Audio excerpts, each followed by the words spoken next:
من يهده الله فلا مضل له ومن يضلل فلا هادي له وأشهد أن لا إله إلا الله وحده لا شريك له وأشهد أن محمدًا عبده ورسوله أما بعد فإن خير الحديث كتاب الله وخير الهدى هدى محمد صلى الله عليه وسلم وشر الأمور محدثاتها وكل محدثة بدعة وكل بدعة ضلالة وكل ضلالة في النار قال الله سبحانه وتعالى وما آتاكم الرسول فخذوه وما نهاكم عنه فانتهوا واتقوا الله إن الله شديد العقاب সমস্ত প্রশংসা সে আল্লাহ সুবহানাহু ওয়া তাআলার দরবারে যে মহান রব আমাদেরকে অত্যন্ত মেহেরবানি করে আজকে এই জুমা মসজিদে জুমার সালাত আদায় করার জন্যে এবং খুতবা শোনার জন্যে আসার তৌফিক দান করেছেন। আমরা সেই রবের শুকরিয়া আদায় করছি আলহামদুলিল্লাহ। দুরূদ আর সালাম পেশ করছি আমাদের সেই প্রিয় রাসূলের প্রতি, যিনি মন গড়াভাবে কিছু বলতেন না। আল্লাহ তাআলা তাকে যা জানাতেন তিনি তাই বলতেন। যার আনুগত্য করা, ইত্তেবা করা, যাকে মেনে নেওয়া আমাদের জন্য জরুরি, অবশ্যই পালনীয় কর্তব্য, সেই প্রিয় রাসূলের প্রতি দুরূদ এবং সালাম পেশ করছি সাল্লাল্লাহু আলাইহি ওয়াসাল্লাম। অতঃপর সমস্ত আম্বিয়াগণের প্রতি এবং আমাদের প্রিয় নবী মুহাম্মদ সাল্লাল্লাহু আলাইহি ওয়াসাল্লামের পরিবার পরিজন, সাহাবায়ে কেরাম, তাবেঈ, তাবেঈগণ এবং আমাদের আগে যারা ঈমানদার পুরুষ এবং নারী দুনিয়া থেকে বিদায় নিয়েছেন, চলে গেছেন, আমরা দোয়া করি আল্লাহ সুবহানাহু ওয়া তাআলা তাদের প্রত্যেকের উপরে শান্তি বর্ষণ করুন। এবং আমাদের দেশে যারা দুর্যোগের শিকার হয়েছেন, আল্লাহ সুবহানাহু ওয়া তাআলা তাদেরকে রক্ষা করুন, হেফাজত করুন।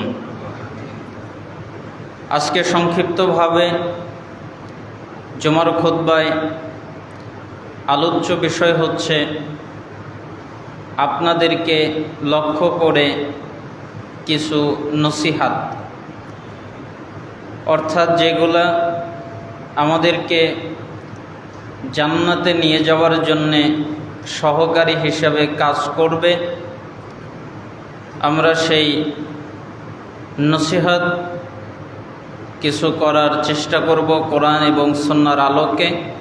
আল্লাহ সুবহানাহু ওয়া তাআলা যেন আমাদেরকে বুঝে আমল করার, মানার তৌফিক দান করেন। আজ থেকে কয়েক বছর আগে আপনাদের এই মসজিদে আমি খুতবা দিয়েছিলাম। তখন আমার খুতবার বিষয় ছিল তাফসিরের নীতিমালা, কিভাবে তাফসির করতে হয়। আপনাদের মনে আছে কিনা তা আমার জানা নেই, আমার মনে আছে। তো আজকে আমরা নসিহত কেন রাখলাম,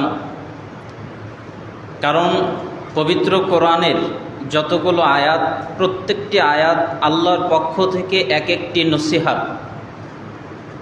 আপনি যদি হাদিসের সমস্ত হাদিস লক্ষ্য করে দেখেন তাহলে সবগুলোই রাসূলুল্লাহ সাল্লাল্লাহু আলাইহি ওয়াসাল্লামের জবান দিয়ে বের হওয়া এক একটা নসিহত।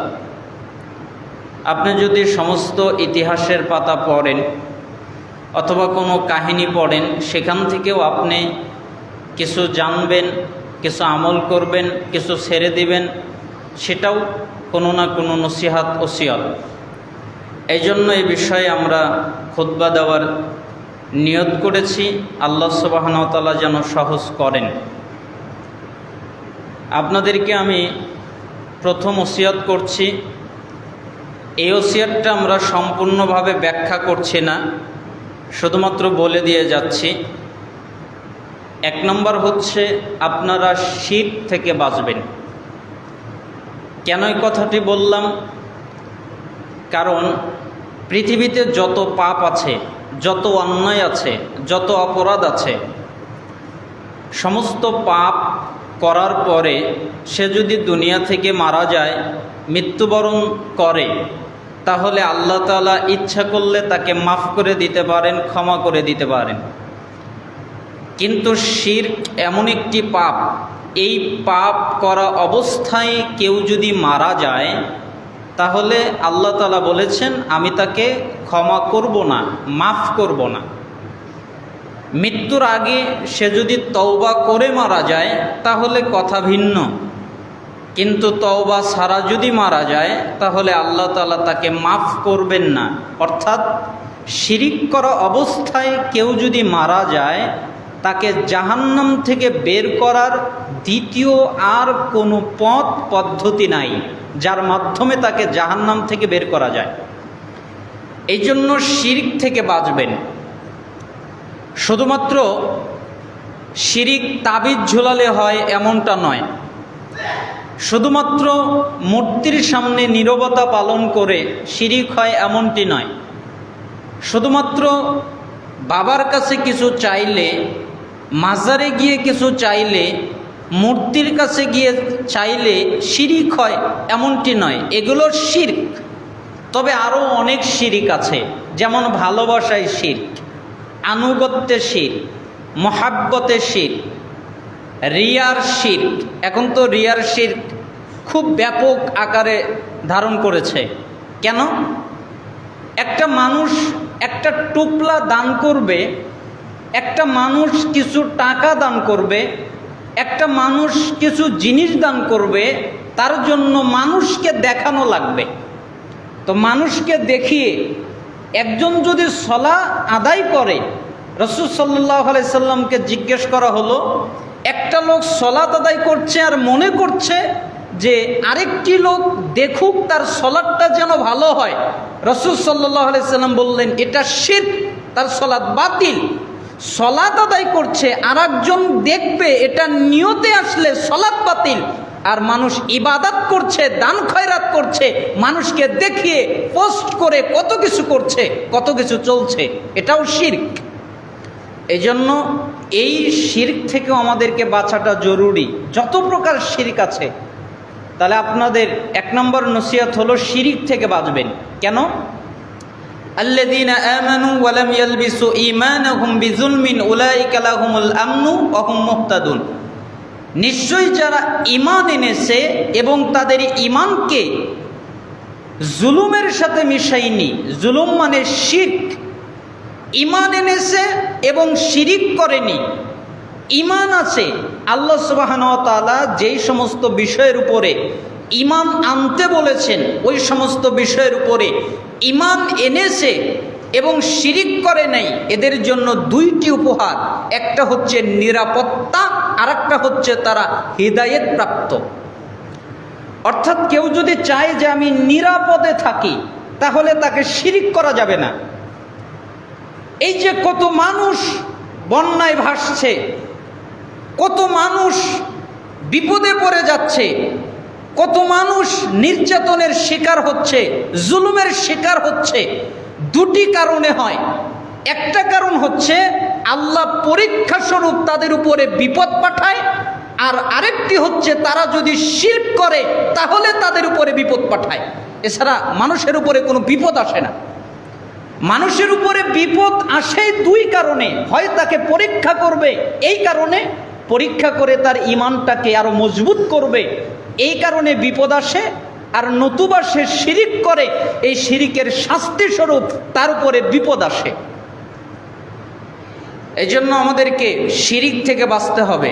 সূরা নিসার 48 নম্বর আয়াতে আল্লাহ তাআলা বলেছেন আল্লাহ শিরিকের পাপ ক্ষমা করবেন না। সূরা মায়েদার 72 নম্বর আয়াতে আল্লাহ বলেছেন নিশ্চয় তাদের জন্য স্থায়ী ঠিকানা জাহান্নাম, তাদের কোনো সাহায্যকারী নেই। আল্লাহ তাআলা বিভিন্ন জায়গায় কথা বলেছেন। এমনকি শিরিককারীদের সমস্ত আমলও বরবাদ হয়ে যায়। ওয়াকাদিমনা ইলা মা আমিলু মিন আমালিন ফাজআলনাহু হাবাআম মানসুরা। আমি তাদের আমলের প্রতি খেয়াল করলাম, তাদের আমল দেখলাম, সলাৎ দেখলাম, সিয়াম দেখলাম, যাকাত দেখলাম, হজ দেখলাম, আরও যত আমল আছে সবগুলো দেখলাম, কিন্তু আমলের মধ্যে শিরিক দেখতে পেলাম। তখন আমি তাদের সমস্ত আমলগুলোকে ধুলার মতো উড়িয়ে দিলাম, নষ্ট করে দিলাম, বরবাদ করে দিলাম। কেন? শিরিক করেছে এই কারণে। এই জন্য আপনাদের কাছে আমার নসিহত হচ্ছে, কুশ্চিন কালেও লা তুশরিক বিল্লাহি শাইআ ওয়া ইন কুতিলতা ওয়া হুররিকতা। রাসূল সাল্লাল্লাহু আলাইহি সাল্লাম বললেন, আল্লাহর সাথে কখনো শিরক করবে না। যদি তোমাকে হত্যা করা হয় তবুও না, যদি তোমাকে আগুনে জ্বালিয়ে দেওয়া হয় তবুও না। আপনি মরে যাবেন, আগুনে জ্বলে যাবেন, তাও ভালো, তবুও আল্লাহর সাথে শিরক করা যাবে না। এটা হচ্ছে আপনাদেরকে প্রথম নসিহত। আপনাদেরকে দ্বিতীয় নসিহত হলো, সার্বিক জীবনে আপনার কাজ কর্ম, চাল চলন যা কিছু আছে, ব্যবসা বাণিজ্য, লেনদেন, সব কিছু একমাত্র রাসূলুল্লাহ সাল্লাল্লাহু আলাইহি সাল্লামের আনুগত্যের মাধ্যমে পালন করার চেষ্টা করবেন। আমার জীবন সাজাবো কার পদ্ধতিতে? রাসূলুল্লাহ সাল্লাল্লাহু আলাইহি সাল্লামের পদ্ধতিতে, তার আনুগত্যের মাধ্যমে। কেন? আল্লাহ তাআলা সূরা আহজাবের ৩৬ নম্বর আয়াতে বলে দিয়েছেন যে ইমানদার পুরুষ আর ইমানদার নারী, এদের কোনো অবকাশ নেই। এদেরকে যদি আল্লাহ এবং তার রাসূল কোনো কাজের আদেশ করেন, তখন ওই কাজে ভিন্নতা করবে এই অনুমতি তাদের নেই। অর্থাৎ আল্লাহ যেটা বলবেন ওটাই মানতে বাধ্য, রাসূল যেটা বলবেন ওটাই মানতে বাধ্য। ব্যতিক্রম কিছু করতে পারবে এই অনুমতি তাদের নেই। এমনকি সূরা আলে ইমরানের ৩১ নম্বর আয়াতে আল্লাহ তাআলা বলে দিয়েছেন, কুল ইন কুনতুম তুহিব্বুনাল্লাহ ফাত্তাবিউনি ইউহিব্বুকুমুল্লাহ ওয়া ইয়াগফির লাকুম যুনুবাকুম আল্লাহু গফুরুর রহিম। হে নবী, আপনি বলে দেন, তোমরা যদি দাবি করো আমরা আল্লাহকে ভালোবাসি, আল্লাহকে মুহাব্বত করি, আল্লাহকে পছন্দ করি, আল্লাহকে ভালোবাসি, এটা যদি দাবি করো, এর যদি দাবিদার হও, ফাত্তাবিউনি, তাহলে আমার ইত্তেবা করো, আমার আনুগত্য করো, আমার অনুসরণ করো। ইউহিব্বুকুমুল্লাহ, তাহলে আল্লাহ তোমাদের ভালোবাসবেন। ইয়াগফির লাকুম যুনুবাকুম, এবং তোমাদের যত পাপ আছে আল্লাহ সবগুলো মাফ করে দিবেন, ক্ষমা করে দিবেন। তার মানে আপনি যদি রাসূলের আনুগত্য করেন, রাসূলের আনুগত্যের মাধ্যমে আল্লাহর ভালোবাসা পাওয়া সম্ভব। আপনি যদি চান আল্লাহ আমাকে ভালোবাসুক, তাহলে রাসূলের আনুগত্য করেন। আপনি যদি চান আমার পাপ মাফ হয়ে যাক, ক্ষমা হয়ে যাক, তাহলে রাসূলের আনুগত্য করেন। কেন? রাসূলের আনুগত্যের মাধ্যমে আপনার পাপ ক্ষমা হয়ে যাবে, রাসূলের আনুগত্যের মাধ্যমে আপনি আল্লাহর ভালোবাসা পাবেন, আল্লাহ আপনাকে মহাব্বত করবে, আল্লাহ আপনাকে ভালোবাসবে।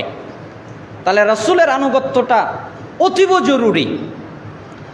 এমনকি আল্লাহ সুবহানাহু ওয়া তাআলা সূরা আলে ইমরানের ১৫৮ নম্বর আয়াতে বলেন, ফাআমিনু বিল্লাহি ওয়া রাসূলিহিন নাবিয়্যিল উম্মিয়্যি আল্লাযী ইউমিনু বিল্লাহি ওয়া কালিমাতিহি ওয়াত্তাবিউহু লাআল্লাকুম তাহতাদুন। তোমরা ঈমান আনো আল্লাহর প্রতি এবং তার উম্মি নবীর প্রতি, যেই নবী আল্লাহর প্রতি ঈমান এনেছেন এবং আল্লাহ যেই কিতাব নাজিল করেছেন ওই নাজিলকৃত কিতাবের প্রতি ঈমান এনেছেন। তোমরা ওই রাসূল ইত্তেবা করো, আনুগত্য করো, অনুসরণ করো। ওয়াত্তাবিউহু, তার আনুগত্য করো, তার ইত্তেবা করো, তার অনুসরণ করো। লাআল্লাকুম তাহতাদুন, তাহলে তোমরা হিদায়াত প্রাপ্ত হবে। তার মানে মানুষ হেদায়েত বিভিন্ন জায়গায় খোঁজে, হেদায়েত বিভিন্ন জায়গায় নেই। হেদায়েত রয়েছে শিরিক থেকে বাঁচার মাধ্যমে, হেদায়েত রয়েছে রাসূলের আনুগত্যের মাধ্যমে। অর্থাৎ কেউ যদি রাসূলের আনুগত্য করে, রাসূলের অনুসরণ করে, রাসূলকে মেনে চলে, তাহলে আল্লাহ তাআলা তাকে হিদায়াত দান করবেন। একথা আল্লাহ তাআলা নিজেই বলেছেন। রাসূলের আনুগত্য করলে কি হবে? সফলতা লাভ করবে। আল্লাহ রাসূল সাল্লাল্লাহু আলাইহি সাল্লামের উপরে আয়াত নাজিল হচ্ছে। আল্লাহ তাআলা বলেন, ওয়া মান ইউতি'আল্লাহা ওয়া রাসূলাহু ওয়া ইয়াখশাল্লাহ ওয়া ইয়াত্তাকিহি ফাউলাইকা হুমুল ফাইজুন। তোমরা আল্লাহকে মানো এবং তার রাসূলকে মানো। যেই ব্যক্তি আল্লাহকে মানে এবং তার রাসূলকে মানে এবং আল্লাহকে ভয় করে, সত্যিকার অর্থে আল্লাহকে ভয় করার মতো ভয় করে এবং তাকওয়া অবলম্বন করে, এরাই সফল কাম। আল্লাহকে মানে, রাসূলকে মানে, আল্লাহকে ভয় করে এবং মুত্তাকি তাকওয়া অবলম্বন করে, এরাই হলো সফল কাম। তার মানে রাসূলের আনুগত্যের মাধ্যমে সফলতা লাভ করা যায়।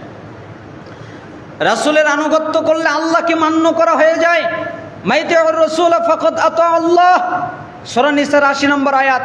যে ব্যক্তি রাসূলকে মানলো ওই ব্যক্তি আল্লাহকে মানলো। তার মানে আল্লাহকে মানতে হলে রাসূলকে মানতে হয়, আর যারা রাসূলকে মানে ওরা আল্লাহকে মান্য করা হয়ে যায়, এ কথা আল্লাহ তাআলা বললেন। তার মানে আমি আপনাকে বোঝাতে চাচ্ছিলাম, আপনার সার্বিক জীবনে কাজ কর্ম লেনদেন যা কিছু আছে সব কিছু রাসূলুল্লাহ সাল্লাল্লাহু আলাইহি ওয়াসাল্লামের আনুগত্যের মাধ্যমে, আমার জীবন আমার চালচলন যা কিছু রয়েছে রাসূলুল্লাহ সাল্লাল্লাহু আলাইহি ওয়াসাল্লামের আনুগত্যের মাধ্যমে সাজাতে হবে। আল্লাহ তাআলা যেন আমাদেরকে সেই তৌফিক দান করেন। সহিহ বুখারীতে একটা হাদিস এসেছে, আপনারা অবগত আছেন, ৭২৮০ নম্বর হাদিস। আবু হুরায়রা তিনি বলেন, রাসূলুল্লাহ সাল্লাল্লাহু আলাইহি ওয়াসাল্লাম বলেছেন, কুল্লু উম্মতি ইয়াদখুলুনাল জান্নাহ ইল্লা মান আবা। আমার যত উম্মত আছে সবাই জান্নাতে যাবে, তবে যাবে না তারা যারা অস্বীকার করে, আবার অন্তর্ভুক্ত। আবার শব্দের অনেকগুলো অর্থ আছে।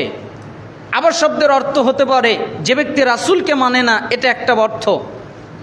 অথবা অর্থ হতে পারে জান্নাতকে অস্বীকার করা, এটা একটা অর্থ। অর্থ হতে পারে আল্লাহকে না মানা, এটা একটা অর্থ।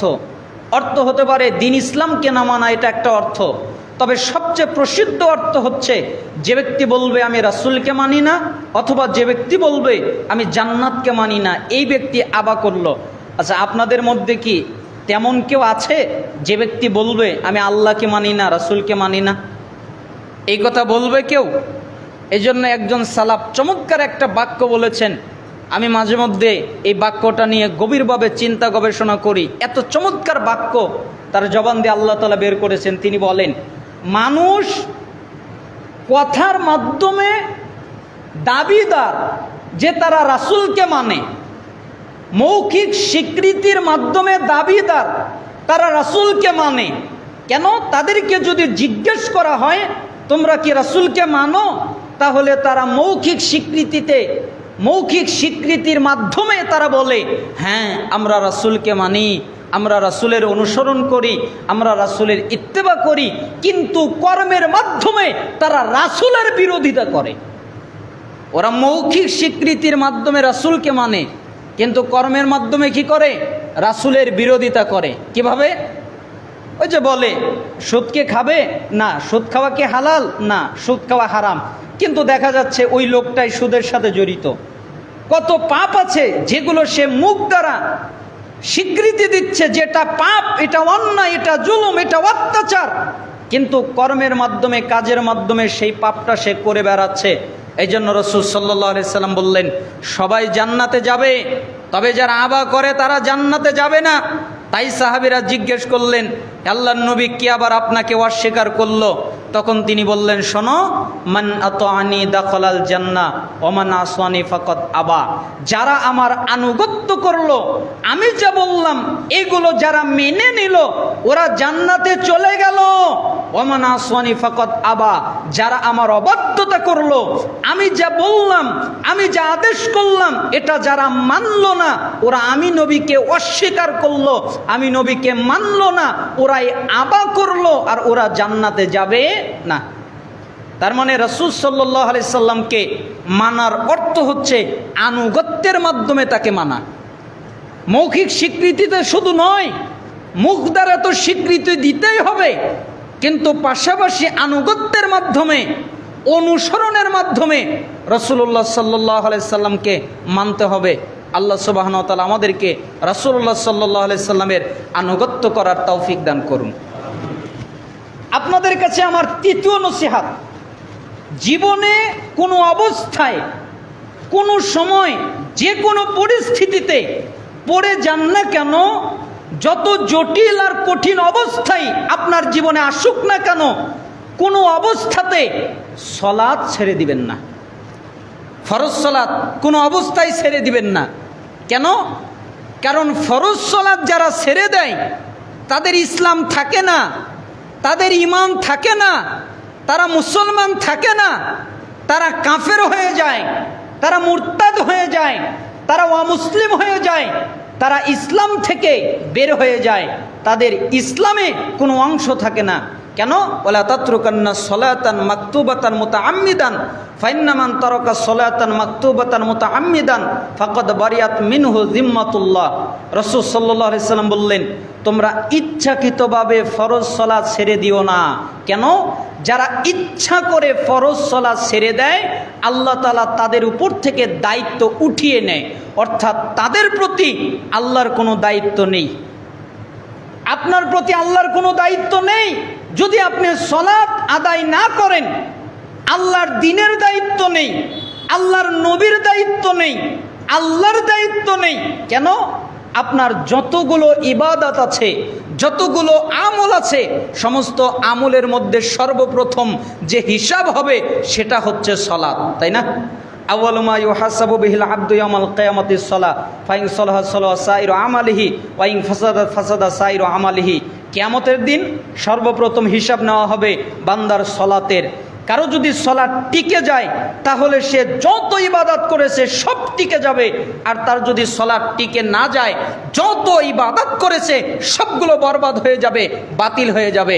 তার মানে সলাত টিকলে সব টিকবে, সলাত না টিকলে কিছুই টিকবে না। এই জন্য আপনার কাছে আমার জরুরি অনুরোধ হচ্ছে, কোনো অবস্থায় সলাত ছেড়ে দিবেন না। কারণ সলাত ত্যাগ করলে ব্যক্তির ইসলাম থাকে না, ব্যক্তির ঈমান থাকে না। মুসলিমের 82 নম্বর হাদিস, রাসূল সাল্লাল্লাহু আলাইহি সাল্লাম বলেন, ইন্না বাইনার রাজুল ওয়া বাইনাশ শিরক ওয়াল কুফর তারকুস সালাহ। নিশ্চয় একটা ব্যক্তি, একটা মুশরিক, একটা কাফের, একটা ঈমানদার আর একটা কাফের, একটা ঈমানদার আর একটা মুশরিক, এদের মধ্যে পার্থক্য হলো সালাত। যারা সালাত আদায় করে তারা ঈমানদার, যারা সালাত আদায় করে না তারা কাফের। যে কথা মুসলিমের 82 নম্বর হাদিসে এসেছে। এমনকি তিরমিজি 2618 নম্বর হাদিসে এসেছে, বাইনাল কুফরি ওয়াল ঈমান তারকুস সালাহ। একটা ঈমান আর কুফর, এর মধ্যে পার্থক্য হলো সালাত। যারা সালাত আদায় করে এরা হলো ঈমানদার, যারা সালাত আদায় করে না এরা হলো কাফের। এমনকি তিরমিজি 2621 নম্বর হাদিস, আলাহাদুল্লাযী বাইনানা ওয়া বাইনাহুমুস সালাহ ফামান তারাকাহা ফাকাদ কাফার। আমাদের মধ্যে আর তাদের মধ্যে একটা পার্থক্য হলো সালাত। আমরা যারা ঈমানদার তারা সালাত আদায় করি, তারা যারা কাফের তারা সালাত আদায় করে না। এমনকি আর অনেক বর্ণনায় রয়েছে, সাহাবীরা পর্যন্ত ফতোয়া দিয়েছেন।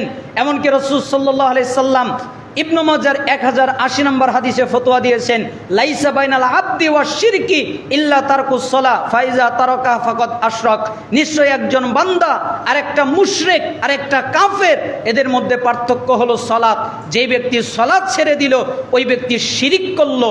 তার মানে সালাত ছেড়ে দেওয়াও এক প্রকার শিরক। শুধুমাত্র মূর্তির সামনে মাথা নত করাই শিরক নয়, যারা সালাত আদায় করে না এটাও এক প্রকার শিরিক, তারা শিরিকের সাথে নিমজ্জিত রয়েছে। এই জন্য আলী রাদিয়াল্লাহু আনহু বলেন, মাল্লাম ইউসাল্লি ফাহুয়া কাফিরুন। যারা সালাত আদায় করে না এরা কাফের। আব্দুল্লাহ বিন মাসউদ রাদিয়াল্লাহু আনহু বলেন, মান তারাকাস সালাহ ফালা দীন আলাহু। যারা সালাত আদায় করে না এদের দিন ধর্ম নেই। আবু দারদা তিনি বলেন, লা ঈমানা লিমান লা সালাত লাহু। ওই ব্যক্তির ঈমান নেই যেই ব্যক্তি সালাত আদায় করে না। পরবর্তী প্রজন্ম সাহাবীদের পরবর্তী প্রজন্ম আব্দুল্লাহ বিন শাকিক তাবি তিনি বলেন, কানা আসহাবু মুহাম্মদ সাল্লাল্লাহু আলাইহি ওয়াসাল্লাম লা ইয়ারাউনা শাইআম মিনাল আ'মাল তারকুহু কুফরুন গায়রাস সালাহ।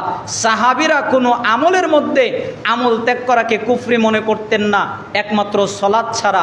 কেউ যদি সালাত ছেড়ে দিত তাহলে তাদেরকে কাফের মনে করা হতো।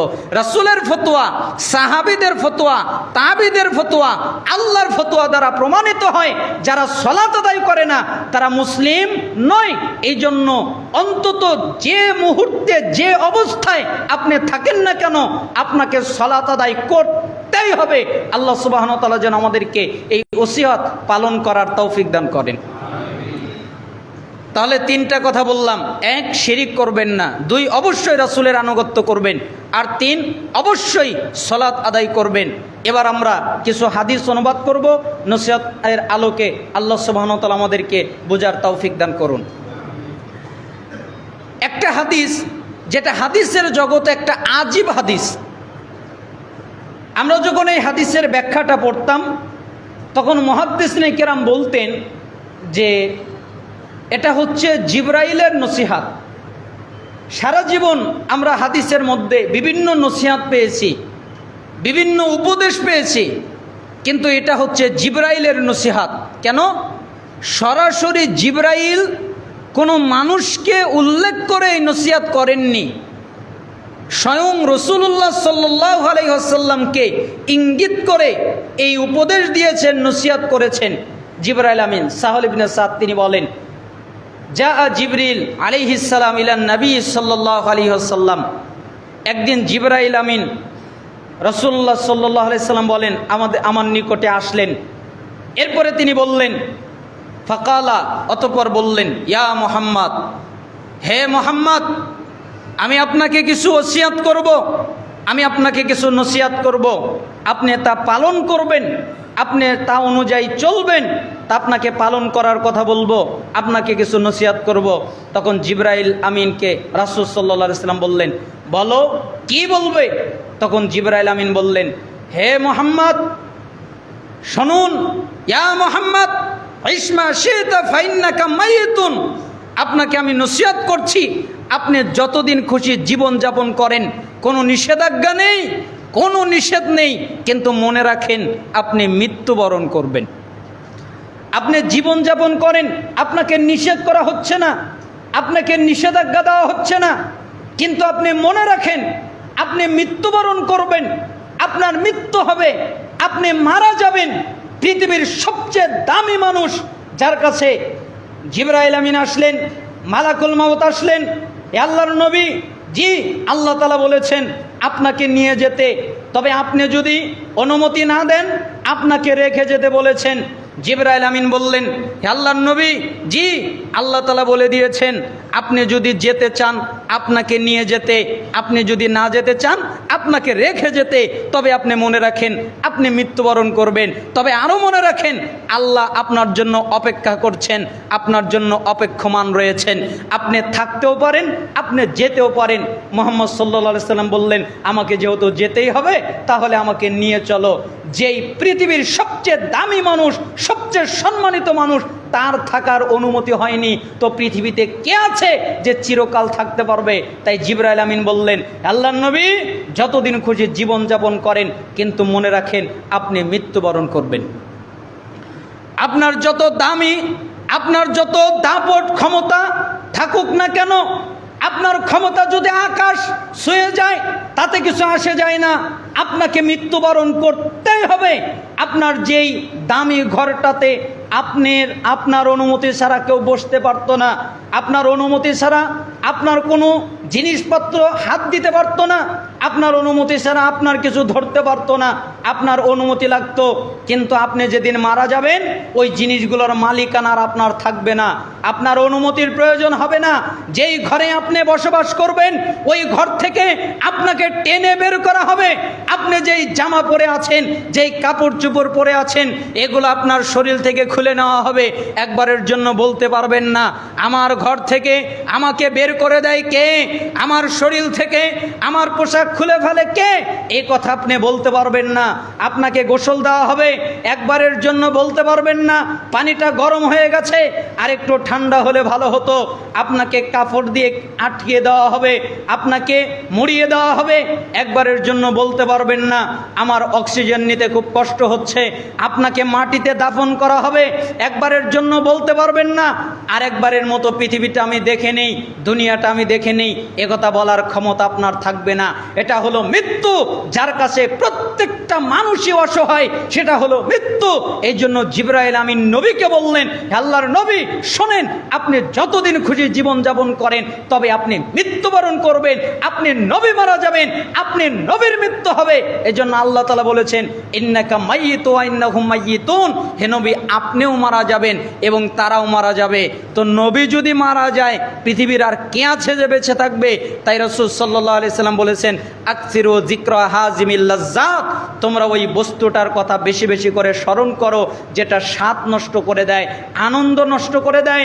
10 তলা বাড়ি করেছেন, কালকে বাড়িতে উঠবেন, আজকে আপনি দুনিয়া থেকে চলে গেলেন, আনন্দ নষ্ট হয়ে গেল। আগামী কালকে কত কিছু করবেন, আজকে দুনিয়া থেকে চলে গেলেন, আনন্দ নষ্ট হয়ে গেল।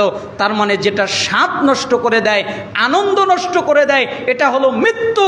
তাই রাসূল সাল্লাল্লাহু আলাইহি সাল্লামকে জিবরাইল বলছেন, হে আল্লাহর নবী আপনি যতদিন খুশি জীবন যাপন করেন, কিন্তু মনে রাখেন আপনি মৃত্যুবরণ করবেন, আপনি মারা যাবেন। ওয়াহাবিব মান আহবাবতা ফাইন্নাকা মাফারিকুহু, হে আল্লাহর নবী আপনি যার সাথে খুশি বন্ধুত্ব করেন, আপনি যে কাউকে বন্ধু বানাতে পারেন, এতে কোনো অসুবিধা নেই, এতে কোনো নিষেধাজ্ঞা নেই। যে কেউ বন্ধু হতে পারে, যে কাউকে বানাতে পারেন। বন্ধু হতে পারে কোনো ব্যক্তি, বন্ধু হতে পারে কোনো নারী, বন্ধু হতে পারে সম্পত্তি, বন্ধু হতে পারে অর্থ সম্পদ, যা কিছু আছে এগুলো বন্ধু হতে পারে। তবে জিবরাইল আমিন বললেন, আপনি যার সাথে খুশি বন্ধুত্ব করেন, কোনো নিষেধাজ্ঞা নেই, কিন্তু মনে রাখেন আপনি আপনার বন্ধুকে রেখে চলে যাবেন, আর আপনার বন্ধু আপনাকে রেখে চলে যাবে। না আপনারা কি মনে করেন, রেখে যাবেন না নিয়ে যাবেন? বন্ধু কি নিয়ে যাওয়া যাবে? না সব কিছু কী করতে হবে? রেখে যেতে হবে। তো জিবরাইল নবীকে বলছেন, আপনি যার সাথে খুশি বন্ধুত্ব করেন, কিন্তু মনে রাখেন আপনি তাকে রেখে চলে যাবেন, আর সেও আপনাকে রেখে চলে যাবে।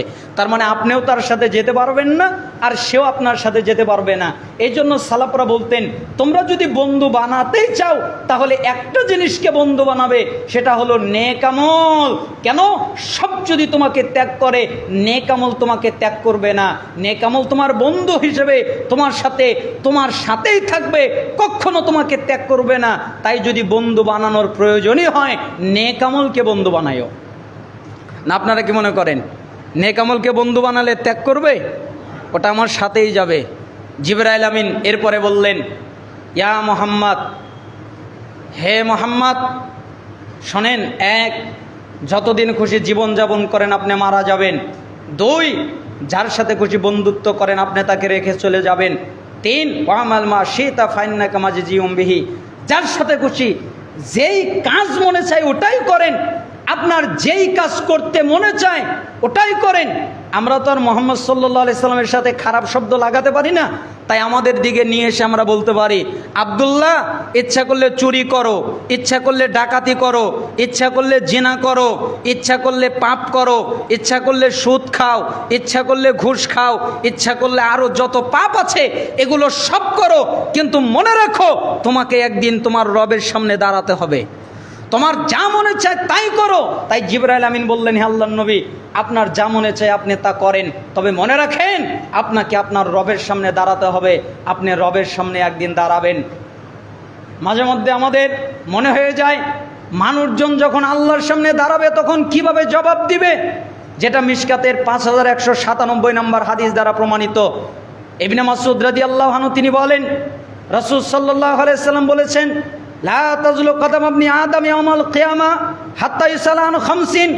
কিয়ামতের দিন আদম সন্তান যতক্ষণ পর্যন্ত 5টা প্রশ্নের উত্তর না দিবে ততক্ষণ পর্যন্ত নড়তে পারবে না। তার মানে একটা আদম সন্তান নড়াচড়া করবে, হাত নড়াবে, পা নড়াবে, দেহ নড়াবে, শরীরের কোনো অঙ্গ প্রত্যঙ্গ নড়াবে, এটা নড়ানোর জন্যে অনুমতি লাগবে। 5টা প্রশ্নের জবাব দিয়ে অনুমতি নিতে হবে। যতক্ষণ পর্যন্ত 5টা প্রশ্নের জবাব না দিতে পারবে, আন উমরিহি ফিমা আফনাহু ওয়া আন শাবাবিহি ফিমা আবলাহু ওয়া আন মালিহি মিন আইনা ইকতাসাবাহু ওয়া ফিমা আনফাকাহু ওয়া মা জামিলা ফিমা আলিমা।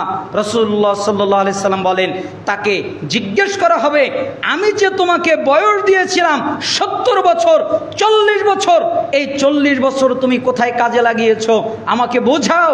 আমি তোমাকে 70 বছর দিয়েছিলাম, এটা কার জন্য ব্যয় করেছো আমাকে বোঝাও। বুঝাও এই 70 বছরের মধ্যে আমি তোমাকে যৌবনকাল দিয়েছিলাম, 18 বছর থেকে নিয়ে 40 বছর পর্যন্ত এই যৌবনকাল আমার জন্য ব্যয় করেছো নাকি কার জন্য ব্যয় করেছো? এটা বোঝাও। তুমি যে টাকা পয়সা অর্জন করেছিলে, কিভাবে উপার্জন করেছিলে এটা আমাকে বোঝাও। টাকা পয়সা উপার্জন করার পরে কোথায় ব্যয় করেছিলে, কিভাবে ব্যয় করেছিলে এটা আমাকে বোঝাও। অতঃপর আমি তোমাকে জ্ঞান দিয়েছিলাম, তুমি জানতে সুদ খাওয়া হারাম, তুমি জানতে ঘুষ খাওয়া হারাম, তুমি জানতে জিনা করা হারাম, তুমি জানতে ব্যভিচার করা হারাম, তুমি জানতে মিথ্যা বলা হারাম, তুমি জানতে গীবত করা হারাম। তুমি কি এগুলো থেকে বিরত থেকেছিলে? অর্থাৎ জ্ঞান অনুযায়ী আমল করেছিলে কিনা? এই 5টা প্রশ্নের উত্তর যতক্ষণ পর্যন্ত একটা আদম সন্তান দিতে না পারবে ততক্ষণ পর্যন্ত নড়তে পারবে না। নড়ার অনুমতির জন্য 5টা প্রশ্নের উত্তর লাগবে। বলেন তো ভয়াবহ অবস্থা কেমন হবে? 5টা প্রশ্নের উত্তর না দেওয়া পর্যন্ত নড়তে পারবে না। এই জন্য জিবরাইল আমিন আল্লাহর নবীকে 3টা কথা বললেন। 1, যতদিন খুশি জীবনযাপন করেন, কিন্তু মনে রাখেন আপনি মারা যাবেন। তাহলে এখান থেকে আমাদের শিক্ষা হচ্ছে, আমরা যতদিন বাঁচি না কেন আমাদেরকে মনে রাখতে হবে যে আমরা মৃত্যুবরণ করব, তাই না? আমরা যতদিন বাঁচি, এটা এই কথায় আমাদের কিছু আসে যায় না, কিন্তু আমাদের মনে রাখতে হবে যে আমরা মৃত্যুবরণ করব, আমাদের মৃত্যু হবে। 2, যার সাথে বন্ধুত্ব করি না কেন আমাদেরকে মনে রাখতে হবে এই বন্ধুকে রেখে চলে যেতে হবে। আমার বন্ধু আমার সাথে যাবে না, আমার বাড়ি আমার সাথে যাবে না, আমার টাকা পয়সা আমার সাথে যাবে না, আমার সম্পত্তি আমার সাথে যাবে না। আর যে কাজই করি না কেন, চুরি করি আর ভালো কাজ করি, খারাপ কাজ করি, মন্দ কাজ করি আর উত্তম কাজ করি, যেটাই করি না কেন আল্লাহর সামনে আমাকে খাড়া হতে হবে, আমাকে দণ্ডায়মান হতে হবে। অতএব সাবধান। আর 5টা প্রশ্নের উত্তর না দেওয়া পর্যন্ত নড়ার অনুমতি পাবে না। অতএব সাবধান। আল্লাহ সুবহানাহু ওয়া তাআলা আমাদেরকে উত্তম কাজগুলো করার তৌফিক দান করুন। জিবরাইল আমিন বলেন, ইয়া মুহাম্মদ, হে মুহাম্মদ, এখনো উপদেশ শেষ হয়নি। শরফুল মুমিন কিয়ামুল লাইল ওয়াইজুহু ইস্তিগনাউ আনিন নাস। আপনি কি জানেন মুমিনের সম্মান কি? মুমিনের সম্মান হলো রাতে সালাত আদায় করার মধ্যে। যারা রাতে সালাত আদায় করে তাদের সম্মান আছে, যারা রাতে সালাত আদায় করে না তাদের কোনো সম্মান নেই, তারা সম্মান থেকে দূরে। আপনি কি জানেন মুমিনের ইজ্জত কি? মুমিনের ইজ্জত হলো মানুষের কাছে না চাওয়ার মধ্যে। যারা মানুষের কাছে চায় তাদের ইজ্জত নেই, যারা মানুষের কাছে চায় তাদের ইজ্জত নেই। ইজ্জত কাদের? যারা আল্লাহর কাছে চায় তাদের ইজ্জত রয়েছে। তার মানে মানুষের কাছে যারা চায় না তাদের ইজ্জত রয়েছে, এবং যারা রাতে সালাত আদায় করে তাদের সম্মান রয়েছে, এবং যারা আল্লাহর কাছে চায় তাদের ইজ্জত রয়েছে, যারা মানুষের কাছে চায় না। এখান থেকে আমরা 5টা উপদেশ শিখতে পারলাম। 1 নম্বর, আমরা মৃত্যুর কথা শিখতে পারলাম যে যতদিন খুশি জীবনযাপন করি না কেন আমরা মৃত্যুবরণ করব। 2 নম্বর, আমরা শিখতে পারলাম যার সাথে খুশি বন্ধুত্ব করি না কেন আমরা তাকে রেখে চলে যাব, অতএব সাবধান। 3 নম্বর, আমরা শিখতে পারলাম যে কোনো কাজ করি না কেন আল্লাহর সামনে আমাদেরকে খাড়া হতে হবে, দণ্ডায়মান হতে হবে, অতএব সাবধান। 4 নম্বর শিখতে পারলাম যে আমাদের সম্মান রাত্রে সালাত আদায় করার মধ্যে, তাহাজ্জুদের মধ্যে। 5 নম্বর শিখতে পারলাম আমাদের মর্যাদা মানুষের কাছে না চাওয়ার মধ্যে, আল্লাহর কাছে চাওয়ার মধ্যে। আল্লাহ সুবহানাহু ওয়া তাআলা আমাদেরকে এই নসিহত পালন করার তৌফিক দান করুন।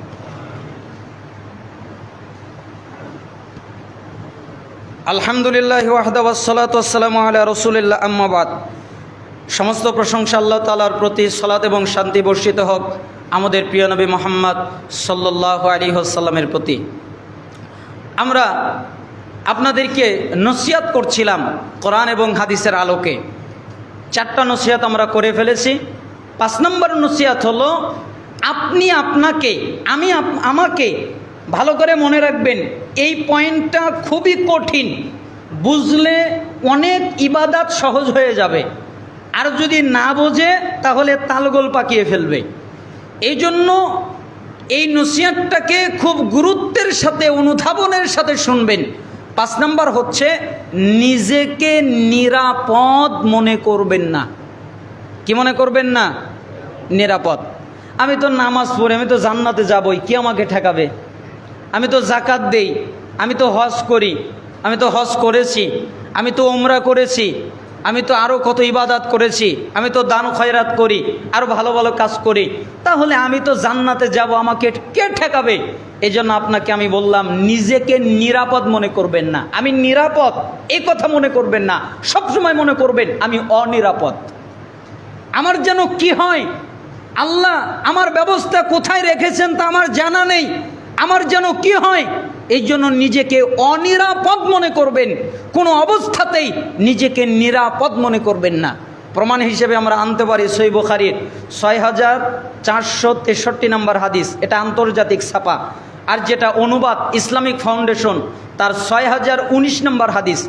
আবু হুরায়রা রাবি, তিনি বলেন রাসূলুল্লাহ সাল্লাল্লাহু আলাইহি ওয়াসাল্লাম বলেছেন, লান ইউনাজ্জিয়া আহাদুম মিনকুম আমালুহ, তোমাদের কারো আমল, তোমাদের কারো ইবাদত, তোমাদের কারো কর্ম তোমাদেরকে নাজাত দিতে পারবে না, তোমাদেরকে রক্ষা করতে পারবে না, তোমাদেরকে বাঁচাতে পারবে না।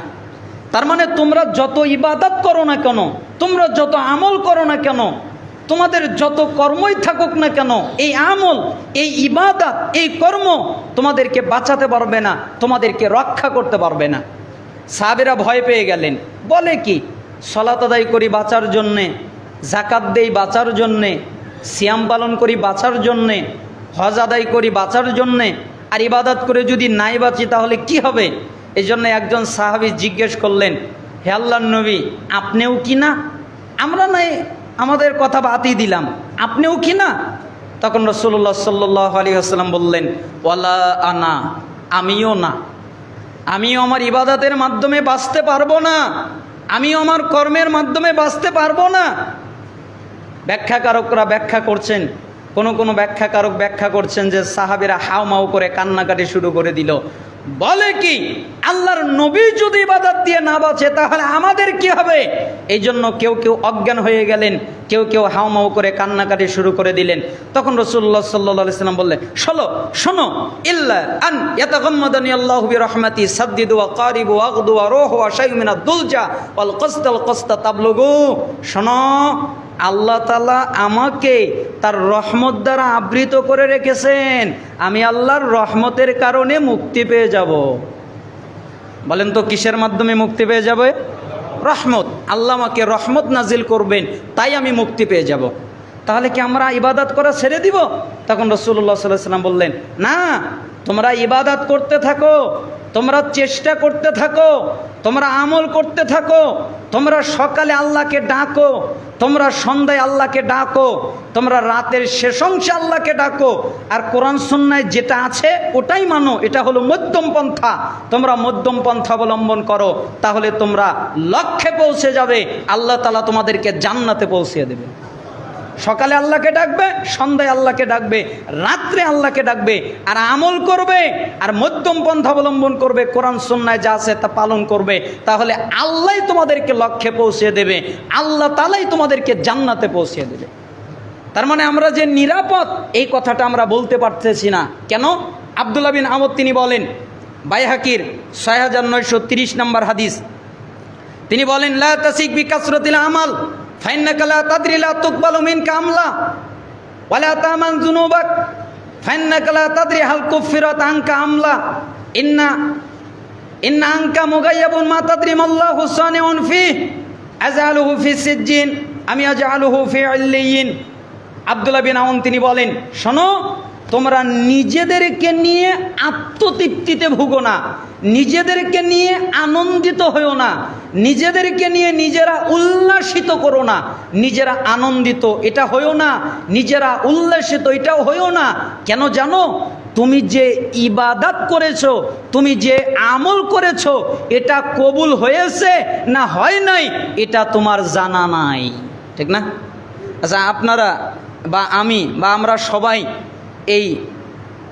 এই সলাৎ যে আদায় করব, এই জুমার আগে যত সলাৎ আদায় করেছি, যত জিকির আজকার করেছি, বলতে কি পারবো সব কবুল হয়েছে? ওই যে আমরা বলি যে সুবহানাল্লাহ বললে এত নেকি হয়, এখানে আরেকটি রহস্য আছে। সুবহানাল্লাহ বললেই নেকি হয় এ কথার সঠিক নয়। সুবহানাল্লাহ বলার পরে কবুল হলে নেকি হয়। আচ্ছা, আপনারা কি বলেন, সালাত পড়লেই নেকি হয় না সালাত কবুল হলে নেকি হয়? সলাৎটা একটা লোক আদায় করলো, কবুল হতেও পারে নাও পারে।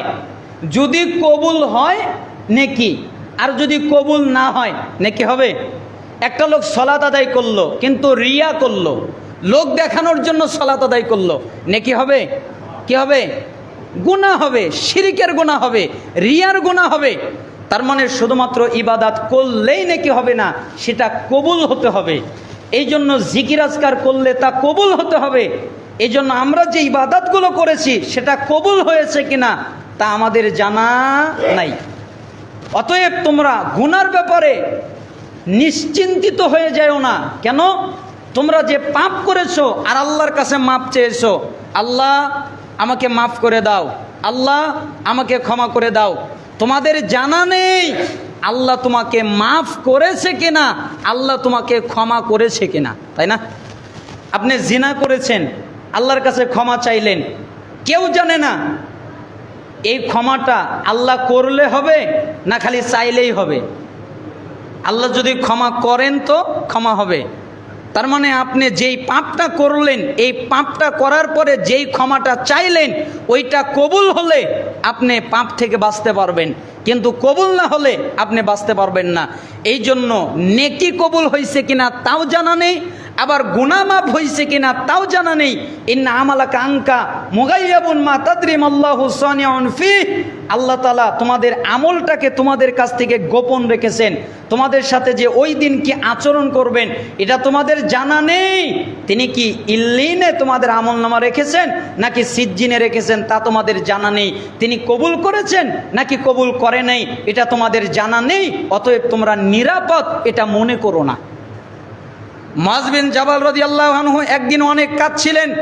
লাম্মান হাদারাতুল মাউত বাকা, অনেক কান্নাকাটি করছিলেন। তাই কিছু সাহাবী এসে তাকে জিজ্ঞেস করলো, মা ইউবকিকা, কি ব্যাপার আপনি কাঁদেন কেন? তখন তিনি বললেন, ওয়াল্লাহি লা আবকি জাযাম মিনাল মাউত ওয়ালা দুনিয়া উখাল্লিফুহা বাদি। শোনো, আমার যে আল্লাহর কসম করে বলছি, শোনো, আমার যে মৃত্যু হবে এই ভয় আমার মধ্যে নেই, আমাকে যে দুনিয়া রেখে চলে যেতে হবে এই ভয়ও আমার মধ্যে নেই। তো কাঁদেন কেন? মৃত্যুর ভয়ও নেই, দুনিয়া রেখে চলে যেতে হবে এই ভয়ও নেই, তো কাঁদেন কেন? তখন তিনি বললেন, ওয়ালাকিন্নী সামিয়তু রাসূলুল্লাহ সাল্লাল্লাহু আলাইহি ওয়াসাল্লাম ইয়াকুল ইন্নামা হুমা কবদাতান ফাকবদাতুন ফিন নার ওয়া কবদাতুন ফিল জান্নাহ ওয়ালা আদরি ফি আইয়িল কবদাতাইনি আকুনু। শোনো, আমি আল্লাহর নবীকে বলতে শুনেছি, আদম সন্তানের যত রূহ আছে আল্লাহর দুই মুষ্টিতে ভাগ করা আছে, একটা যাবে জান্নাতে, একটা যাবে জাহান্নামে।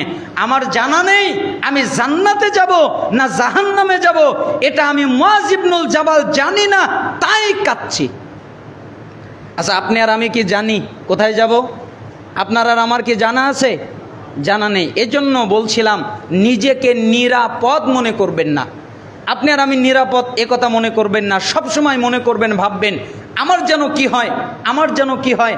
এই জন্য বেশি বেশি করে তওবা করবেন, ইস্তেগফার করবেন, আল্লাহর কাছে কান্নাকাটি করবেন, ক্ষমা চাইবেন। আল্লাহ সুবহানাহু ওয়া তাআলা আমাদেরকে এই নসিহতটা পালন করার তৌফিক দান করুন। শেষ নসিহত, এই নসিহতটা করব হচ্ছে একটা গল্পের আকারে। চমৎকার একটা গল্প। আমি একটা কিতাব মাঝে মধ্যেই পড়ি, তারিখে দিমাশ ৭৪ এবং ৭৫ এই দুইটা খণ্ডের মধ্যে কাহিনীটা এসেছে। কাহিনীটার শিরোনাম হলো শিক্ষক আমায় যা শিখিয়েছে। তার মানে আমি শিক্ষকের কাছ থেকে যা শিখতে পেরেছি, শিক্ষক আমায় যা শিখিয়েছে। একটা শিক্ষক আর একটা ছাত্র, এই দুজনের একটা কথোপকথন, একটা কাহিনী, চমৎকার একটা কাহিনী। আপনি যদি এই কাহিনীটা দিয়েও আপনার নিজের জীবনকে সাজান তাহলে জান্নাতে যাওয়ার জন্য এনাফ হয়ে যাবে। এত চমৎকার একটা কাহিনী। তো শিক্ষক ছাত্রকে একদিন প্রশ্ন করলেন নাম ধরে, অমুক জি, আচ্ছা তুমি কি বলতে পারো? কি বলবো? আচ্ছা বলো তো, কতদিন ধরে আমার কাছ থেকে ইলম অর্জন করতেছো, জ্ঞান অর্জন করতেছো, এ কথা কি তুমি বলতে পারো? তখন তিনি বললেন, জি আমি তা বলতে পারি। তাহলে বলো তো, ৩৩ বছর ধরে আমি আপনার কাছ থেকে জ্ঞান অর্জন করতেছি, এখনো যায়নি।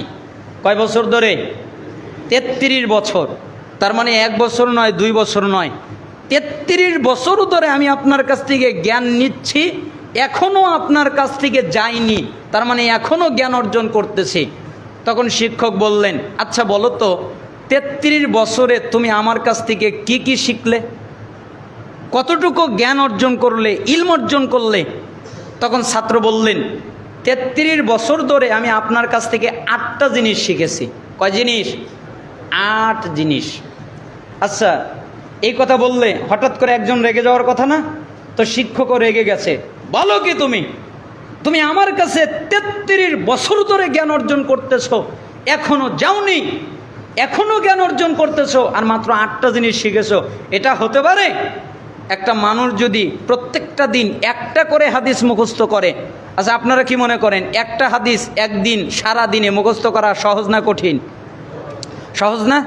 তাহলে একটা করে হাদিস যদি মুখস্থ করে তাহলে 5 বছরে, যেমন রিয়াদুস সলিহিন একটা কিতাব, বুলুগুল মারাম একটা কিতাব, যে কোনো একটা কিতাব মুখস্থ হয়ে যাবে। অথচ আমাদের দেশে 14 বছর 16 বছর পড়াশোনা করার পরেও একটা ছোট্ট হাদিসের কিতাবও আমাদের আলেমদেরই মুখস্থ নাই, সাধারণ লোক তো দূরের কথা, তাই না? অথচ একটা করে হাদিস যদি একদিন মুখস্থ করে তাহলে 5 বছরে বুলুগুল মারাম মুখস্থ হয়ে যাবে, আর 33 বছরে তো কত হাদিস মুখস্থ হয়ে যাবে, আল্লাহু আলাম। তাহলে 33 বছরে মাত্র 8টা জিনিস শিখলা, এটা হতে পারে? তখন ছাত্র বললেন, আমি মিথ্যা কথা বলতে পারি না, আমি 33 বছরে মাত্র 8টা জিনিসই শিখেছি। আচ্ছা তাহলে তুমি বলো তো কি কি শিখলে? এক, আমি চিষ্টিজীবীর প্রতি লক্ষ্য করে দেখলাম, আমি মানুষদের প্রতি লক্ষ্য করে দেখলাম, প্রত্যেকটা মানুষের একজন আপনজন আছে। না আপনারা কি মনে করেন আপনজন নাই? আপনাদের আপনজন আছে না নাই? আমারও আছে, প্রত্যেকটা মানুষের একজন আপনজন আছে। তখন ছাত্র বলছেন, আমি মানুষদের প্রতি লক্ষ্য করে দেখলাম প্রত্যেকটা মানুষের একজন আপনজন আছে, কিন্তু যখন এই মানুষটা মারা যায় তখন ওই আপনজন তার সাথে কবরে যায় না। যায়? মারা গেলে তাকে একাই কবরে যেতে হয়। কত আপনজন বলতো, আমি তোমাকে ছাড়া বাঁচতে পারবো না, আমি তোমাকে ছাড়া মরে যাব, আমি তোমাকে ছাড়া চলতে পারবো না, কিন্তু যখন মারা যায় তখন তার সাথে কবরে যায় না। কিন্তু আমি আপনার কাছ থেকে শিখেছি, এই মানুষদেরকে আপনজন না বানিয়ে একটা জিনিসকে যদি আপনজন বানানো হয় তাহলে সে আমার সাথে কবরে যাবে, ওটা হলো নেক আমল। তাই আমি পৃথিবীর কাউকে আপনজন বানাই নাই, নেক আমলকে আপনজন বানিয়েছি। আমি জানি নেক আমল আমার সাথে কবরে যাবে, ঠিক না? দুনিয়ার লোক আমার সাথে কবরে যাবে? কে কবরে যাবে? নেক আমল, না হলে বদ আমল। বদ আমলও কবরে যাবে সাথে, নেক আমলও কবরের সাথে যাবে। এই জন্য আমি নেক আমলকে গ্রহণ করেছি। ওস্তাদ আপনার কাছ থেকে আমি 1 নাম্বার এইটা শিখেছি। ওস্তাদ ছাত্রকে জড়িয়ে ধরে হামাও করে কান্নাকাটি শুরু করে দিয়েছে। আর ওস্তাদ বলছে, তুমি আমাকে কি কথা শোনালে? পৃথিবীর মানুষ যদি আর কোনো কিছুই না করতে পারে, একটা মাত্র নেক আমল এটাই যদি গ্রহণ করতে পারে, এটাই যদি অর্জন করতে পারে, তাহলে তারা জান্নাতে যাবে, কেউ তাদেরকে ঠেকাতে পারবে না। আপনাদের কি মনে হয় ঠেকাতে পারবে? নেক আমল যদি আমাদের সাথে থাকে জান্নাত ঠেকাতে পারবে কেউ? অবশ্যই আল্লাহ তাআলা জান্নাত দান করবেন। কেন? আমাদের সঙ্গে আছে নেক আমল। তাই আমি নেক আমল গ্রহণ করেছি। 2, ওস্তাদ আপনি আমাকে শিখিয়েছেন সূরা নাজিয়াত 40-41 নম্বর আয়াত, ওয়া আম্মা মান খাফা মাকামা রাব্বিহি ওয়া নাহান নাফসা আনিল হাওয়া ফাইন্নাল জান্নাতা হিয়াল মাওয়া। যেই ব্যক্তি তার রবের সামনে দাঁড়াতে ভয় পায়, যে আমাকে একদিন আমার রবের সামনে দাঁড়াতে হবে, যে ব্যক্তি তার প্রবৃত্তির কামনা বাসনা থেকে বেঁচে চলে, অর্থাৎ মন যেটা বলে সেটা সে করে না, মন বলে জেনা কর তা করে না, মন বলে চুরি কর তা করে না, মন বলে মিথ্যা বল তা করে না, মন বলে গীবত কর করে না, মন যেটা বলে সেটা সে করে না, সবসময় মনের উল্টাটা করে আর আল্লাহর সামনে দাঁড়াতে ভয় পায়, একমাত্র জান্নাতই তার ঠিকানা। তার ঠিকানা কোথায়? জান্নাত। ওস্তাদ এই আয়াত থেকে আপনি আমাকে শিখিয়েছেন, আমি এখান থেকে শিখেছি আমার প্রবৃত্তি যা বলে আমি তা করি না, তাই আমার মন যা বলে আমি তা করি না, আর আল্লাহর সামনে দাঁড়াতে ভয় পাই, তাই আমি আল্লাহর সামনে দাঁড়ানোর সময়ের জন্য প্রস্তুতি গ্রহণ করি। এটাই আমি আপনার কাছ থেকে শিখেছি। 3 নম্বর, ওস্তাজ আমি পৃথিবীর মানুষদের প্রতি লক্ষ্য করে দেখলাম প্রত্যেকটা মানুষের একটা দামি জিনিস আছে, নষ্ট হতে দেয় না, দামি জায়গায় রাখে। আপনাদের দামি জিনিস নাই? কারো দামি জিনিস টাকা, কারো দামি জিনিস জমির দলিল, কারো দামি জিনিস শখের একটা মোবাইল কিনেছে ওইটা। এক একজনের কাছে এক একটা জিনিস দামি, কিন্তু প্রত্যেকটা মানুষের একটা দামি জিনিস আছে। কিন্তু উস্তাজ আপনি আমাকে শিখিয়েছেন মা ইনদাকুম ইয়ানফাদু ওয়া মা ইনদাল্লাহি বাকিন, তোমাদের কাছে যা আছে তা শেষ হয়ে যাবে, আর আল্লাহর কাছে যা আছে তা কখনো শেষ হবে না, ওরা চির অক্ষত। তাই আমার মালিকানায় যা আছে আমি তা আল্লাহর কাছে পাঠিয়ে দিই। আমার মালিকানায় যে টাকা আসে, আমার মালিকানায় যে অর্থ আছে, আমার মালিকানায় যে সম্পদ আসে, আমার মালিকানায় যে খাদ্য আসে, আমি ওটা আল্লাহর কাছে পাঠিয়ে দেই। আমি জানি আল্লাহর জায়গায় দামি, আর আমি এটাও জানি যে আল্লাহর জায়গায় রাখলে কখনো শেষ হবে না, কখনো নষ্ট হবে না। ঠিক না? তা আমাদের দামি জিনিস আমরা কি আল্লাহর কাছে পাঠিয়ে দেই? আমাদের দামি জিনিসকে আমাদের জন্য আমরা রাখি না, আমরা আমাদের ওয়ারিসদের জন্য রেখে দিয়ে চলে যাই। কিন্তু আমাদের জন্য, আচ্ছা আমি যে জুব্বাটা গায়ে দিয়ে আছি, এই জুব্বাটা কি আমার? কথা বলেন। আপনি যে জামাটা গায়ে দিয়ে আছেন ওটা কি আপনার? আজকে যদি মারা যান তাহলে আজকে আমার এই গা থেকে জুব্বাটা খুলে নেওয়া হবে, আপনার শরীর থেকে কাপড়টা খুলে নেওয়া হবে। তার মানে এই কাপড়ের মালিকও আমি নই। আমার মালিক আমি কোনটা? যেটা আমি দান করে আল্লাহর কাছে রেখে দিয়েছি, আল্লাহর কাছে পাঠিয়ে দিয়েছি। তাই ওই ছাত্র বলতেছে আপনার কাছ থেকে আমি শিখেছি, তাই আমার মালিকানায় যা আসে আমি তা আল্লাহর কাছে পাঠাই। আমি জানি আল্লাহর কাছে রাখলে ওটা চির অক্ষত, ওটা কখনো নষ্ট হবে না। দেখেন একটা ছাত্র শিক্ষকের কাছ থেকে কি শিক্ষাটা অর্জন করেছে। 4, ওস্তাজ আমি আপনার কাছ থেকে শিখেছি এই পৃথিবীর মানুষ নিজেকে সম্মানিত মনে করে। প্রত্যেকেই মনে করে আমি সম্মানিত, ও মনে করে আমি সম্মানিত, রাজা মনে করে আমি সম্মানিত, বাদশা মনে করে আমি সম্মানিত, সরকার মনে করে আমি সম্মানিত। প্রত্যেকটা জায়গায় প্রত্যেকটা মানুষ মনে করে আমি সম্মানিত। কিন্তু না, আমি দেখেছি আপনি বলেছেন ইন্না আকরামাকুম ইনদাল্লাহি আতকাকুম, তোমাদের মধ্যে ওই ব্যক্তি সবচেয়ে বেশি সম্মানিত যেই ব্যক্তি তাকওয়াবান, আল্লাহকে ভয় করে চলে। তার মানে যার মধ্যে তাকওয়া নাই সে সম্মানিত নয়, যার মধ্যে তাকওয়া আছে সেই হচ্ছে সম্মানিত। এই জন্য আমি তাকওয়া অর্জন করার চেষ্টা করি। আমি জানি তাকওয়া থাকলে আমি সম্মানিত হতে পারবো, আর তাকওয়া না থাকলে আমি সম্মানিত হতে পারবো না। সময়ের স্বল্পতায় আমরা সামনে ব্যাখ্যার দিকে যাচ্ছি না। 5 নম্বর, আমি সৃষ্টিজীবীর প্রতি লক্ষ্য করে দেখলাম এরা একজন আরেকজনকে অভিশাপ দেয়, একজন আরেকজনকে গালমন্দ করে, একজন আরেকজনের গীবাত পর্যন্ত করে ফেলে। কিন্তু আমি দেখলাম মানুষদের প্রতি খেয়াল করে দেখলাম। তাই এখান থেকে আমার শিক্ষা হচ্ছে আল্লাহ তাআলা যে বলেছেন আপনি শিখিয়েছেন যার যার রিজিক আমি তাকে তা বন্টন করে দিয়েছি। তাই আমি কারো প্রতি অভিশাপ করি না, দোষারোপ করি না। আমি আমারটা নিয়ে খুশি, আমার যতটুকু আছে ততটুকুতেই খুশি। 6 নম্বর, আমি সৃষ্টিজীবীর প্রতি লক্ষ্য করে দেখলাম মানুষ মানুষকে হত্যা করে ফেলে, মানুষ মানুষের সাথে শত্রুতা করে, মানুষ মানুষের সাথে ঝগড়া করে। আর আমি আফসোস করি এটা কিভাবে হতে পারে। কেন? আপনি শিখিয়েছেন ইন্নাশ শাইতানা লাকুম আদুউন ফাত্তাখিযুহু আদুওয়া, নিশ্চয়ই শয়তান তোমাদের প্রকাশ্য শত্রু, অতএব যদি শত্রু বানাতে হয় তাহলে শয়তানকে শত্রু বানাও। এরা মানুষকে শত্রু বানায়, শয়তানকে বাদ দিয়ে দেয়। ঠিক না? আপনার বাপ মাকে, আমার বাপ মাকে জান্নাত থেকে বের করেছে কে? শয়তান না? আদম আলাইহিস সালামকে জান্নাত থেকে বের করেছে কে? আমাদের মা হাওয়া আলাইহিস সালামকে জান্নাত থেকে বের করেছে কে? আমাদের বাড়ি ঘর থেকে আমাদেরকে বহিষ্কার করেছে কে? শয়তান। অতএব যদি যুদ্ধ করতে হয়, অতএব যদি মারামারি করতে হয়, তাহলে শয়তানের সাথে শত্রুতা যদি করতে হয় তাহলে শয়তানের সাথে শত্রুতা করতে হবে। আল্লাহ সুবহানাহু ওয়া তাআলা আমাদেরকে মানুষের সাথে শত্রুতা ভুলে যাবার এবং শয়তানের সাথে শত্রুতা করার তৌফিক দান করুন। 7 নম্বর হচ্ছে রিজিকের ব্যাপারে, যে মানুষ হালাল হারামের তোয়াক্কা করে না, বাজ বিচার করে না, যেখান থেকে সেখান থেকে ইনকাম করলেই হলো, কিন্তু আমি হালালটা ইনকাম করার চেষ্টা করি। আর 8 নম্বর হচ্ছে প্রত্যেকটা মানুষ কোনো না কোনো জিনিসের উপরে ভরসা করে। কেউ ভরসা করে খাজা বাবার উপরে, কেউ ভরসা করে কোনো মাজারের উপরে, কেউ ভরসা করে কোনো পীরের উপরে, কেউ ভরসা করে কোনো গাছের উপরে, কেউ ভরসা করে তার সম্পত্তির উপরে, কেউ ভরসা করে তার ক্ষমতার উপরে। কিন্তু আপনি আমাকে শিখিয়েছেন, আল্লাহ তাআলা বলেছেন ওমাইয়া তাওয়াক্কাল আলাল্লাহ ফাহুয়া হাসবুহ, যেই ব্যক্তি আল্লাহর উপরে ভরসা করে আল্লাহই তার জন্য যথেষ্ট। এই জন্য আমি কার উপরে ভরসা করি না, আল্লাহর উপরে ভরসা করি। আমি জানি আল্লাহই আমার জন্য যথেষ্ট। কে মনে থাকবে না একটা কথা? চমৎকার একটা কাহিনী। এখানে আরও বিস্তারিত কথা বলা যেত, কিন্তু সময়ের স্বল্পতায় আমরা বিস্তারিত বলতে না পারার কারণে দুঃখিত। এখানে আমরা 8টা জিনিস শিখতে পারলাম। 1 নাম্বার, যে আপনজন বানাতে হবে কাকে?